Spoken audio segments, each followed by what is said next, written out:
अस्सलाम वालेकुम मेरे फ़ेसबुक के तमाम साथी, एक नई कहानी के साथ आज आपके सामने आई हूँ।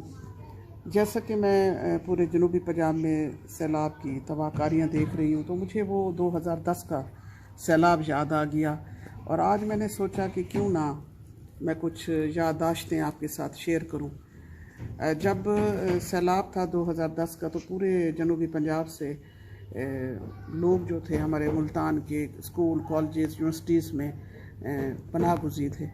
तो वहाँ जब मैं कॉलेज में दिन में जाती थी विज़िट करने के लिए, तो वहाँ पर मुझे अपने डेरा गाजी खान से करीबी जो हमारी जगह है गाजी घाट, वहाँ के कुछ लोग वहाँ नज़र आए। बल्कि उन्होंने मुझे खुद ही कहा कि बाजी आप सराय की बोल रही हैं, आप डीजी खान से हैं। मैंने कहा जी मैं डीजी खान से हूँ। तो वो लोग मुझे मिले और मेरा दिल बड़ा खुश भी हुआ कि मैं आज खिदमत जो कर रही हूँ तो मेरे अपने वसीयत के लोग हैं। तो मैंने उनसे बात की और उनसे पूछा आपको क्या चाहिए। खैर ये सिलसिला तो हमारा उनके साथ चलता रहा। वो जो डिमांड करते थे दूसरे दिन मैं वो चीज़ें ला के इनको दे देती थी। वहाँ एक लड़की मुझे मिली, वहाँ पे सैलाब के लोग जबकि चीज़ें ले रहे थे, तो उस बच्ची ने मुझे कहा कि मुझे मशीन ला दें, मुझे सीखने का शौक़ है और मशीन चला के कपड़े सी के मैं यहाँ पर लोगों की मदद करना चाहती हूँ, क्या पता हम यहाँ पर कितनी देर रहें। तो वो थी एक आयशा।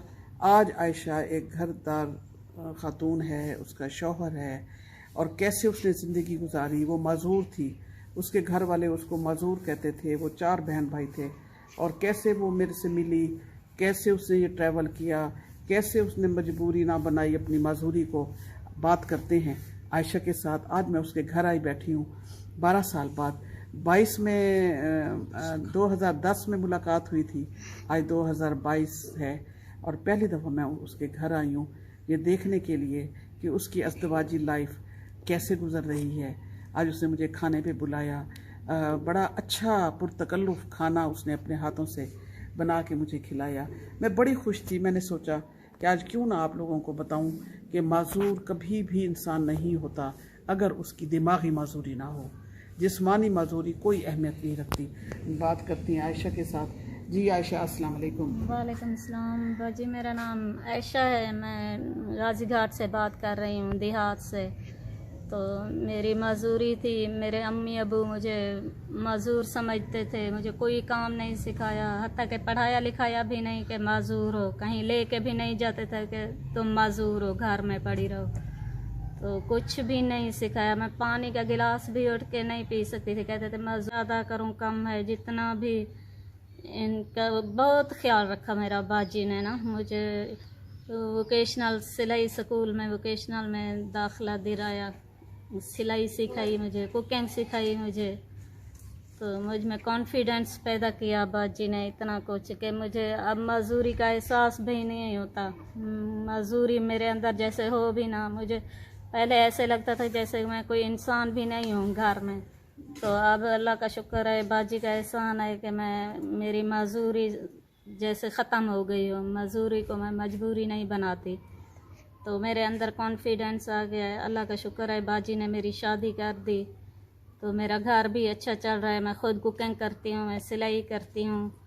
तो रिजवाना बाजी मेरे पास 2010 में मिली थी और इतनी मसरूफियत के बावजूद आ जा के मिली है मुझे। 12 साल बाद रिजवाना बाजी मेरे घर आई है। मेरा तौर तरीका, मेरा ज़िंदगी गुजारने का सारा तरीका देखा है बाजी ने। बाजी बहुत खुश हुई माशाल्लाह। खाना शाना मैंने ख़ुद बनाया। तो उधर जब अम्मी के घर थी तो गिलास का पानी भी नहीं पीने देते थे कि माजूर हो, खुद उठ के ना जो। तो अच्छा, तो अल्लाह ताला आयशा ने इतना हिम्मत दी मुझे, जी, बाजी ने तो सिखाया। अच्छा आयशा, आप ये बताओ कि क्या वाकई तुम मजूर थी? तुम्हें लगता है कि तुम मजूर हो? अब लगता है? अब नहीं लगता। पहले तो ऐसे लगता था जैसे मैं माजूर हूँ। माजूर कहते जो थे, मुझे माजूर बना के रखा हुआ था। किसी से मिलने भी नहीं देते थे कि तुम माजूर हो, घर में एक साइड पे एक कोने में पड़ी रहो। अच्छा, तो है क्या आपकी मजूरी? मुझे तो मेरे कोई नजर नहीं आती। हाथ पाँव का मसला है, मेरे चलने का मसला था। और अब बाजी की वजह से मुझे हिम्मत इतना पैदा हुई है, इतना कॉन्फिडेंस हुआ है कि मुझे मजदूरी भी नहीं लगती अब। माशाल्लाह मैं अपना घर भी चला रही हूँ सही तरीके से। अच्छा, आपके शौहर खुश हैं आपसे? माशाल्लाह मेरे शौहर बहुत खुश हैं मुझसे और बहुत अच्छे हैं। अच्छा जनाब, अब बात करते हैं यहाँ पर खलील अहमद से, कि जो आयशा की जिनसे शादी हुई। रिश्ता कराया, मुलाकात हुई और उन्होंने इजहार किया कि मैंने शादी करनी है, तो मैंने आयशा को दिखा दिया सामने। मैं हैरान हुई कि इस लड़के ने कहा कि बाजी मुझे ये रिश्ता मंजूर है, अगर मैं ऐसा मंजूर होता तो क्या मेरी शादी ना होती, मुझे ये मंजूर है, अगर ये वोकेशनल स्कूल चाहेगी मैं बना दूंगा, जो काम मुझे रिश्ता ये कबूल है। तो बात करते हैं खलील से। खलील, आपकी ज़िंदगी कैसे गुजर रही है? माशाल्लाह बहुत अच्छी गुजर रही है। अल्लाह का एहसान है, अल्लाह का लाख लाख करम है कि उसने हम पे बहुत बड़ा एहसान किया कि एक मुझे अच्छी और नेक सालिहा बीवी मिली, पढ़ी लिखी भी है माशाल्लाह और एक हुनरमंद भी है। और मुझे बहुत खुशी मिलती है कि इसने आज तक मुझे ये नहीं एहसास होने दिया कि ये माजूर है। और दूसरी बात ये कि जो मजूर जो होते हैं ना, ये भी अल्लाह के बनाए हुए लोग होते हैं, इनकी अपना कोई कसूर नहीं होता, ये अल्लाह की तरफ से होता है, जिसको चाहे वो जैसा बना दे। तो ये भी एक इंसान होते हैं हमारी तरह। तो अगर हम इनको मजूर कह के इनकी यानी कि दिल शिकनी करेंगे तो जो तो हमारे लिए अच्छा नहीं होता, बल्कि इससे अल्लाह भी नाराज़ होता है कि कहीं ऐसा ना हो कि हम दूसरों की दिल शिकनी करते करते हमारे साथ भी ऐसा हो जाए। तो ये भी अल्लाह का लाख लाख शुक्र है कि अल्लाह पाक ने मुझे एक नेक सालिहा बीवी दी और मुझे खुद भी नहीं एहसास होता कि ये किसी किस्म की माजूर है, और अल्लाह का मुझ पर लाख लाख एहसान है। इस वक्त मैं एक इंटरनेशनल इदारा है ग्रीन वर्ल्ड में, उसमें काम कर रहा हूँ as a diagnoser, as a machine expert. हमारे पाकिस्तान के मुख्तलिफ़ इलाकों में, मुल्तान में भी और मुख्तलिफ़ इलाकों में मेडिकल कैंप लगते हैं, और जिससे के ज़रिए हम लोगों को अपनी कंपनी का, अपने इदारे का सेहत के मुतल्लिक़ पैगाम भी देते हैं, उनको फैसिलिटीज़ फराहम करते हैं।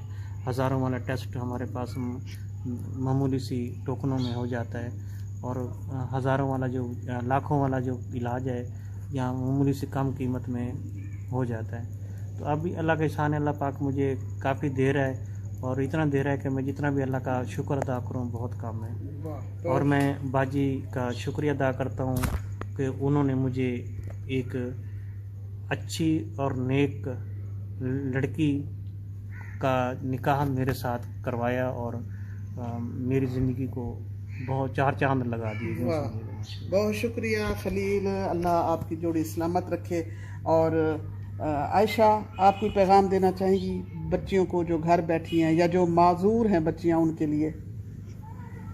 जी, मैं यही कहूँगी कि मजदूरी को मजबूरी ना बनाएं, अपने आप अंदर कॉन्फिडेंस पैदा करें, अपने आप में हिम्मत पैदा करें। जैसे मेरे घर वालों ने मुझे मजदूर बना के कोने में रखा हुआ था, इस तरह ना करें, पढ़ें लिखें और अपना घर चलाएं, घर की गुजरान अच्छी करें, और शादी हो जाए तो मुझे तो ऐसे लगता है जैसे मेरी मजदूरी थी भी नहीं। पहले जब अम्मी के घर में थी तो तब मजदूरी थी बिल्कुल, मैं तो अपाहज होके रह गई थी।